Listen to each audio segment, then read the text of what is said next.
ஒருத்தர் செல்வந்தர் ஆகணும் அப்படின்னா பணத்தை பற்றியான நல்லபடியான ஒரு மனநிலை, பணத்தை சம்பாதிக்கிறது கூடிய அறிவு, அதாவது பணத்தை பற்றியான ஈக்யூ, பணத்தை பற்றியான ஐக்யூ ரெண்டுமே ரொம்ப முக்கியம்.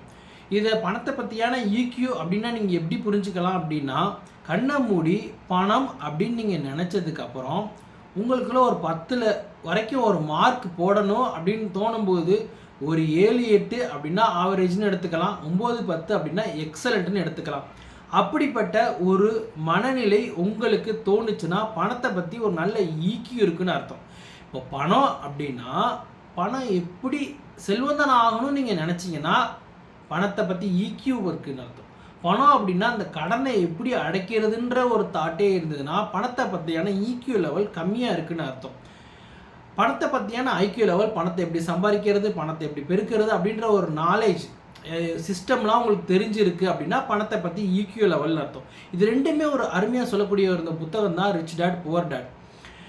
இதை எப்படி ஈக்கியூ பற்றி ஃபஸ்ட்டு சாப்டரில் சொல்கிறாங்கன்னா, பணக்காரருடைய தந்தை மனநிலை எப்படி இருக்குது, ஏழையோட தந்தை மனநிலை எப்படி இருக்குது. அதாவது அந்த ஆத்தர் 2 விதமான தந்தையை கற்பனை பண்ணுறாரு. ஒருத்தர் அவர் சொந்த தந்தை, இன்னொருத்தர் அவருடைய வளர்ப்பு தந்தை, அவருடைய வழிகாட்டியாக சொல்கிறார். அவர் தான் ரிச் டேட். புவர் டேட் எல்லாருடைய இந்த சமுதாயத்தில் இருக்கக்கூடிய தந்தையோட மனநிலை பற்றி. உதாரணமாக பணம் வச்சுருக்கவங்க கெட்டவங்க எல்லாத்துலேயுமே நீ காட்டப்படுது பணம் வச்சுருக்கவங்க கெட்டவங்க. ஆனால் நம்ம அதை தேடி தான் போய்கிட்டு இருக்கோம். அப்போது ஏழை தந்தை பணம் வச்சுருக்கவங்க கெட்டவங்க, பணம் தான் அது எல்லா சமுதாயத்துக்கு ஒரு பிரச்சனையே உண்டு பண்ணுதுன்றார். ஆனால் பணக்கார தந்தை பணம் தான் நமக்கு சக்தி அப்படின்னு சொல்கிறார். நீ எனக்கு மகனாக பிறந்தனால தான் என்னால் ஒரு செல்வந்தனாக ஆக முடியலைன்னு ஏழை தந்தையோட மனநிலை இருக்குது. ஆனால் என்னை பணக்காரனாகிறதுக்கு உந்தி தள்ளக்கூடிய சக்தி ஒன்னால தான் எனக்கு பிறந்திருக்கு அப்படின்னு சொல்கிறார் பணக்கார தந்தை. பணக்காரருடைய தந்தையும் ஏழை தந்தையும் வெவ்வேறு விதமான மனநிலையை கொண்டிருக்காங்க. இவர் என்ன சொல்கிறாரு, நீ நல்லா படி, நல்ல வேலைக்கு போ, ஒரு கம்பெனியில் செட்டில் ஆயிரு. இவர் என்ன சொல்கிறார், நீ நல்லா படி, வேலைக்கு போ, பணம் சிஸ்டம் எப்படி செயல்படுதுன்னு தெரிஞ்சுக்கிட்டு ஒரு நிறுவனத்தையே வாங்கக்கூடிய மனநிலைக்கு நீ வந்துரு அப்படின்றார். இதுதான் மைண்ட் செட்டை ஃபஸ்ட்டு கிளாரிஃபை பண்ணுறாங்க. ஈக்யூ இந்த ஈக்யூ எப்படி இருக்கணும் அப்படின்றத ஃபஸ்ட்டு சாப்டரில் கிளியர் பண்ணுறாங்க. அடுத்து சில விஷயங்களை சாப்டருக்குள்ளே போய் விளக்குறாங்க. அது என்னன்னு நம்ம ஒன்று ஒன்றா பார்க்கலாம். பணக்காரர்கள் பணத்திற்காக வேலை செய்வதில்லை, பணம் அவர்களுக்காக வேலை செய்கிறது. ஒரு நிறுவனத்தில் போய் நம்ம 12 மணி நேரம் வேலை பார்க்குறோம், நமக்கு ஒரு குறிப்பிட்ட அளவு ஒரு கூலியை தராங்க, நம்ம பெற்றுட்டு வரோம். It's single income of source. இதனால் சில பேர் ஒரு நல்ல கம்பெனியில் இருக்கவங்க, சில பேர் உண்மையிலேயே கம்பெனி அவங்கள பார்த்துக்குது, அவங்க ஓரளவுக்கு நல்லா இருக்காங்க. ஆனால் பெரும்பான்மையான கம்பெனியில் அவங்க ஏதாவது வேலைக்கு போகிறாங்க வராங்க, சிங்கிள் இன்கம் ஆஃப் சோர்ஸ் அப்படின்னு இருக்கும்போது ரொம்ப கொஞ்சம் கஷ்டமான ஒரு சூழ்நிலையாவுக்கு இருக்கிறதுக்கு தள்ளப்படுறாங்க. ஆனால் பணத்தை வைத்து பணத்தை பண்ணக்கூடியவர்கள் என்ன பண்ணுறாங்க, ஒருத்தர் பர்சன் என்ன பண்ணுறாரு, யாரோ ஒருத்தருக்காக ஒரு சர்வீஸ் பண்ணுறாரு, பணத்தை எடுத்துகிட்டு வராரு, அது சிஸ்டமாக ஜென்ரேட் பண்ணுறாரு. அவர் இல்லைனா கூட அது இயங்கக்கூடிய தன்மையில் அவர் கொண்டு வராரு. பணத்தை வச்சு பணத்தை ஜென்ரேட் பண்ணி அவர் இல்லைனா கூட அவர் தூங்கும்போது கூட பணத்தை வருவதற்குரிய ஒரு சிஸ்டத்தை ஜென்ரேட் பண்ணுறாரு தான் பணத்தை வைத்து பணம் சம்பாதிக்கிறது. என்னால் பிஸ்னஸ் பண்ண முடியாது, அப்போ என்ன, யாராவது உங்களுக்கு தெரிஞ்சவங்க பிஸ்னஸ் பண்ணுறாங்க, நம்பிக்கையோட ஒரு மனிதராக இருக்கார் அப்படின்னா உங்கள் பணத்தை அவரிடம் கொடுத்து இன்வெஸ்ட் பண்ணலாம். இது மாதிரி நிறைய விஷயங்களில் இன்வெஸ்ட் பண்ணக்கூடிய விஷயங்கள் பற்றி நீங்கள் அந்த அறிவை வளர்த்துக்கிட்டிங்கன்னா அதில் நீங்கள் இன்வெஸ்ட் பண்ணலாம். உதாரணமாக ஒருத்தர் சேஃப் ஜோனில் இருக்கார் அப்படின்னா, ஒரு வீடு அதுக்குரிய வாடகை அப்படின்னா அதுக்குரிய விஷயங்கள் கோடிக்கணக்கான ரூபாயாக இருக்கும். அப்போ சேஃப் ஜோன் அவங்களுக்கு இன்கம் வந்துடும். ஆனால் ஒரு வண்டியை விடுறாருன்னா அந்த வாகனத்தை பற்றி நிறைய விஷயம் தெரியும் போது அவர் 5 லட்சம் 10 லட்சம் அந்த இன்வெஸ்ட்மெண்ட்லேயே அவருக்கு அந்த வீட்டு வாடகையோட தொகை வந்துடுது. எப்படி, அதை பற்றி அவருக்கு நாலேஜ் இருக்குது. இதை நீங்கள் புரிஞ்சுக்கலாம். பணத்தை வச்சு நம்ம பணத்தை எப்படி பெருகு வைக்கிறதுக்கான ஒரு விதையை உங்கள் மனசுக்குள்ளே நீங்கள் போடும்போது ஏதாவது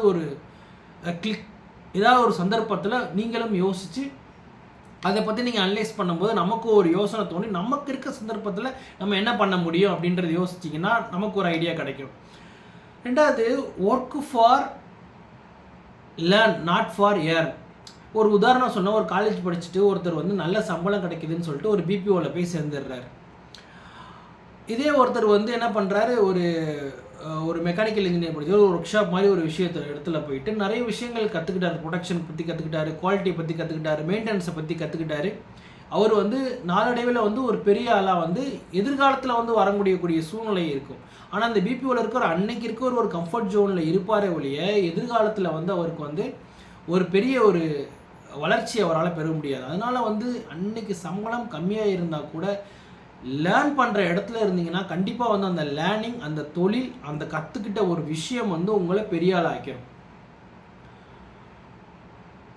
அடுத்து வந்து நீங்கள் என்ன தான் ஒரு பெரிய லெவலுக்குள்ளே போனாலும் டிசிப்ளின் அப்படின்றது முக்கியம். ஏன்னா ஒருத்தர் பணம் வந்து என்ன தான் வச்சுருந்தாலும் அவர் தவறான வழியில் அதை வந்து செலவு பண்ணிட்டாரு அப்படின்னா, இன்றைக்கி ஒரு சூது, மது போன்ற விஷயங்களில் ஏதாவது ஒரு விஷயத்தில் செலவு பண்ணிட்டாரு அப்படின்னா, என்ன தான் நம்ம வந்து தெரிஞ்சிருந்து என்ன தான் சம்பாதிச்சாலும் அந்த விஷயங்கள் வந்து வீணாக தான் போகும். அடுத்து வந்து எது அசட், எது லயபிலிட்டி, ஃபினான்சியல் எஜுகேஷன் நம்ம பள்ளி கல்லூரிகளில் கற்றுக் கொடுக்காத 2 விஷயம் வந்து ரிலேஷன்ஷிப்பை எப்படி மெயின்டைன் பண்ணுறது, இன்னொன்று வந்து நம்மளுடைய மணியை வந்து சம்பாதிக்கிறது மட்டும்தான் கற்றுக் கொடுத்தாங்களே ஒழிய அதை எப்படி இன்வெஸ்ட் பண்ணுறது, அதை எப்படி பெருக்கிறது, அந்த சிஸ்டம் வந்து நம்ம எஜுகேஷன் சிஸ்டத்திலே இல்லை.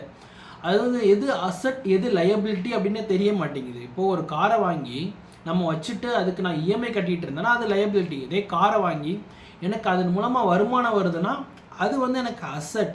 எது அசட் எது லயபிலிட்டி அப்படின்ற விஷயங்கள்லாம் வந்து நம்ம தெரிஞ்சுக்கணும். இந்த மாதிரி நிறைய விஷயங்கள் வந்து இந்த புத்தகத்தில் வந்து சொல்லி கொடுத்துட்ருக்காங்க. இந்த புத்தகத்தில் சில சாராம்சங்களில் தான் உங்களோட பகிர்ந்திருக்கேன். நீங்களும் இந்த புத்தகத்தை வாங்கி படிக்கும்போது நிறைய விஷயங்கள் வந்து உங்களுக்கு கிளிக்காகவும். கண்டிப்பாக இந்த புக்கை வாங்கி படிங்க. இந்த புத்தகத்தில் மேலும் இந்த விஷயங்கள் சொல்லி வராங்கன்னா எவ்வளோ சம்பாதிக்கிறோம் அப்படின்றது முக்கியம் இல்லை, நெட் இன்கம் நம்ம எவ்வளோ செலவு போக நம்மகிட்ட எவ்வளோ வந்து வருமானம் கையில் நிற்கிது அப்படின்ற விஷயங்கள்லாம் சொல்கிறாங்க. எப்படி வந்து டேக்ஸை வந்து நம்ம சேவ் பண்ணோம். ஒரு வாரன் பஃபட் அப்படின்ற ஒருத்தர் வந்து இன்வெஸ்ட்மெண்ட் செய்து பெரிய உலக பணக்காரர் வரிசையில் பெரிய ஆளாக இருக்கக்கூடிய நபர் வந்து அவருடைய உதவியாளரோட கம்மியாக தான் டேக்ஸ் கட்டுறாரு. ஏன்னா அதை பற்றி ஒரு நாலேஜ், இதை பற்றியெல்லாம் நீங்கள் நிறைய அளவு தெரிஞ்சுக்கணும். டேக்ஸை பற்றி தெரிஞ்சுக்கணும், சட்டத்தை பற்றி தெரிஞ்சுக்கணும். ஒரு பணத்தை பற்றியான ஒரு அறிவை தெளிவாக நீங்கள் தெரியும் போது தான் நீங்கள் வந்து ஒரு செல்வந்தராகக்கூடிய ஒரு மனநிலைக்கு வரலாம். எப்படி ஒரு உடலை டெய்லி உடற்பயிற்சி பண்ணுறவங்க அந்த பாடி ஃபிட்னஸ் ஒரு கான்ஃபிடென்ட் இருக்குமோ, பணத்தை பற்றி நீங்கள் ஒர்க் அவுட் பண்ணாலே அந்த பணத்துக்குரிய விஷயத்தை வந்து நம்ம சம்பாதிக்கிறது வந்து கண்டிப்பாக முடியும். இதுதான் அந்த ஆத்தர் சொல்கிறாரு. கண்டிப்பாக இந்த புக்கை வாங்கி படித்து பார்த்தீங்கன்னா உங்களுடைய ஃபைனான்சியல் இக்யூ அண்டு ஐக்யூ ரெண்டுமே வளரக்கூடிய சாத்தியக்கூறுகள் நிறைய இருக்குது. அருமையான புத்தகம். கண்டிப்பாக அந்த புக்கை வாங்கி படித்து பாருங்கள். நம்ம சேனலில் வந்து book review, law of attraction, பாசிட்டிவான நிறைய விஷயங்கள் நம்ம பகிர்ந்துக்கிட்டு இருக்கோம். கண்டிப்பாக சப்ஸ்கிரைப் பண்ணுங்கள். உங்களுடைய இந்த வீடியோ உங்களுக்கு பிடிச்சிருந்ததுன்னா நிறைய ஃப்ரெண்ட்ஸுக்கு ஷேர் பண்ணுங்கள். தேங்க்யூ.